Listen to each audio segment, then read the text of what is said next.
ప్రభుత్వ భూముల్లో నిర్మించిన భావన బుద్ధ టౌన్షిప్ నిర్మాణాన్ని ప్రభుత్వం స్వాధీనం చేసుకోవాలని గత ప్రభుత్వం హయాంలో పెద్ద ఎత్తున ఉద్యమం చేపట్టడం జరిగిందని, ఇప్పటికైనా అధికారంలోకి వచ్చిన టీడీపీ ప్రభుత్వం వెంటనే ప్రభుత్వ భూములను స్వాధీనం చేసుకోవాలని ఆర్సీపీ రాష్ట్ర కార్యదర్శి రవిశంకర్ రెడ్డి పేర్కొన్నారు.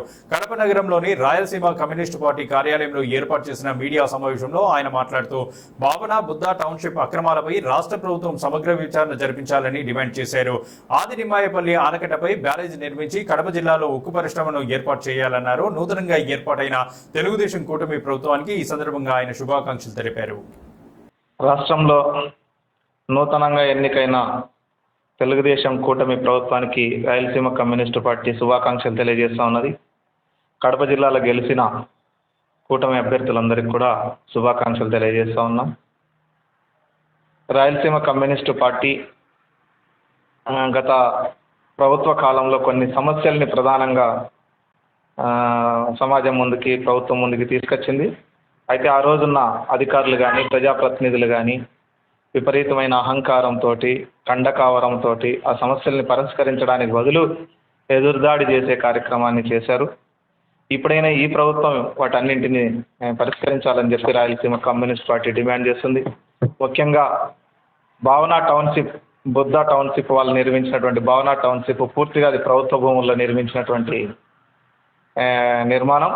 ప్రభుత్వం ఆ భూముల్ని స్వాధీనం చేసుకోవాలని ఆ రోజు పెద్ద ఎత్తున ఉద్యమం చేయడం జరిగింది. మాతో పాటు పుత్త నరసింహారెడ్డి, హరిప్రసాద్ లాంటి తెలుగుదేశం నాయకులందరూ కూడా ఆ ఉద్యమంలో పాల్గొన్నారు. ఈరోజు వాళ్ళే అధికారంలోకి వచ్చారు కాబట్టి తెలుగుదేశం నాయకులతో కలిసి ఆ భూముల్ని స్వాధీనం చేసుకోవడానికి చర్యలు చేపట్టాలని చెప్పి కోరుతాం. ఆ ప్రజాప్రతినిధుల దగ్గరికి వెళ్ళి అటు కమలాపురం ఎమ్మెల్యే, ఇటు కడప ఎమ్మెల్యే అందరికి కూడా వినతి పత్రాలు ఇవ్వడం జరుగుతుంది. తక్షణమే బుద్ధ టౌన్షిప్ అక్రమాలపైన ప్రత్యేక దర్యాప్తు చేయించాలని చెప్పి రాయలసీమ కమ్యూనిస్ట్ పార్టీ డిమాండ్ చేస్తూ ఉన్నది. రెండోది, ఆదినిమ్మాయపల్లి బ్యారేజ్ నిర్మించాలని చెప్పి మేము సుదీర్ఘకాలం నుంచి పోరాడుతూ ఉన్నాం. అందుకని ఆదినిమ్మాయపల్లి బ్యారేజ్ నిర్మించడం ద్వారా కడపకు శాశ్వతంగా తాగునీటి సమస్య పరిష్కారానికి తోడ్పడుతుంది. మీరు చూసినారు, నిన్న ఈ ఏప్రిల్ మే నెలల్లో తీవ్రమైనటువంటి నీటి ఎద్దడిని కడప పట్టణం ఎదుర్కొన్నది. అప్పుడు మైలవరం నుంచి నీళ్లు తీసుకురావడానికి నానా అగసాట్లు పడ్డారు. ఆదినిమ్మాయపల్లె దగ్గర ప్రొక్లైన్లు పెట్టుకొని ఏటమ్మడి కాలువలు తీసుకొని అక్కడ నిల్వ పెట్టుకొని తెచ్చుకోవాల్సినటువంటి పరిస్థితి ఉంది. అదే అక్కడ నీళ్లు ఉండింటే ఈ పరిస్థితి వచ్చి ఉండేది కాదు. కాబట్టి ఆదినిమ్మాయపల్లె బ్యారేజ్ నిర్మాణానికి తక్షణమే పూనుకోవాలని చెప్పి కూడా డిమాండ్ చేస్తున్నాం. దానికి సంబంధించి డిపిఆర్ కూడా రెడీ అయిన నేపథ్యంలో అది చాలా ప్రయోజనాలని ఈ ప్రాంతానికి ఇస్తుంది. కాబట్టి ఆదినిమ్మాయపల్లె బ్యారేజ్ నిర్మాణం చేపట్టాలని చెప్పి కూడా రాయలసీమ కమ్యూనిస్ట్ పార్టీ విజ్ఞప్తి చేస్తూ ఉన్నది.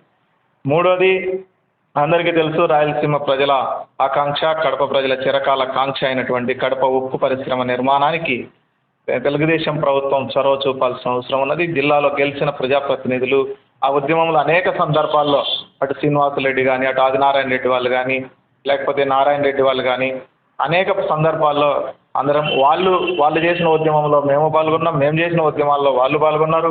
అందరం కలిసి ఉద్యమాలు చేసినటువంటి నేపథ్యంలో కడప ఉక్కు పరిశ్రమ అన్నది కడప జిల్లా ఆర్థికాభివృద్ధి భవిష్యత్తుని మార్చేటువంటి కార్యక్రమం. కడప జిల్లా నిరుద్యోగ యువతకు వాళ్ళ భవిష్యత్తుని మార్చే కార్యక్రమం. కాబట్టి ఉక్కు ఫ్యాక్టరీ నిర్మాణానికి కూడా తెలుగుదేశం పార్టీ చొరవ తీసుకోవాలని చెప్పి మేము విజ్ఞప్తి చేస్తున్నాం.